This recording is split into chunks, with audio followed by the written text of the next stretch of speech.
P T I کی حکومت بھی اپوزیشن کی تحریک کو دبانے کے لیے اچھے ہتھ کنڈوں پر اتر آئی ہے۔ وزیر اعظم عمران خان نے لندن میں پی ٹی آئی کے کارکنوں کو نواز شریف کی تقریر خراب کرنے کا ٹاسک دے دیا ہے، جس کے لیے 10,000 پاؤنڈ کے فنڈز بھی جاری کر دیے گئے ہیں۔ ایک مقامی اخبار نے صاحبزادہ جہانگیر کے حوالے سے دعویٰ کیا ہے کہ وزیر اعظم عمران خان نے پی ٹی آئی برطانیہ کے عہدیدار اور ایڈوائزر صاحبزادہ جمیل کو ہدایت کی ہے کہ وہ پی ڈی ایم کے جلسے کو نواز شریف کے خطاب کے دوران ان کے گھر کے باہر مظاہرہ کریں تاکہ سابق وزیر اعظم کی تقریر میں رخ نہ پیدا ہو۔ اخبار کے مطابق پی ٹی آئی یو کے اور پاکستان پیٹریوٹک فرنٹ کے ورکرز ایون فیلڈ کے اندر حسن نواز کے دفتر کے سامنے تقریر کو خراب کرنے کی کوشش کریں گے۔ اخبار کے مطابق صاحبزادہ جہانگیر کا کہنا تھا کہ وزیر اعظم نے کہا ہے کہ اس مظاہرے کو تمام ٹی وی چینلز پر لائیو دکھایا جائے گا۔ بعد ازاں پاکستان پیٹریوٹک فرنٹ کی جانب سے اس مظاہرے سے لا تعلقی کا اظہار کرتے ہوئے کہا گیا ہے کہ کسی کے گھر کے باہر مظاہرہ کرنا اخلاقی طور پر غلط ہے اور پی ٹی آئی والے یہ کام اپنی پبلسٹی کے لیے کر رہے ہیں جن کا وہ ساتھ نہیں دے سکتے۔ خبر رساں ادارے کے مطابق ہائی کمیشن کے کچھ حکام نے بھی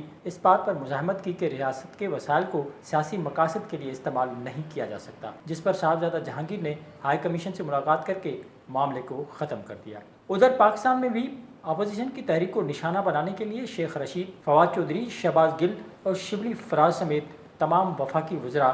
دن رات سرگرم دکھائی دے رہے ہیں اور آئے روز اپوزیشن پر تنقید کے تیر چلانے سے گریز نہیں کر رہے۔ شبلی فراز نے تو اپوزیشن کو چیلنج بھی کر ڈالا اور شیخ رشید نے تو اس حد تک بھی کہہ دیا کہ اگر اپوزیشن کے جلسے میں پاکستان کے اداروں کو کچھ کہا گیا تو زبان کھینچ دی جائے گی۔ ان کو اجازت مل گئی ہے جلسہ کریں 100 بسم اللہ،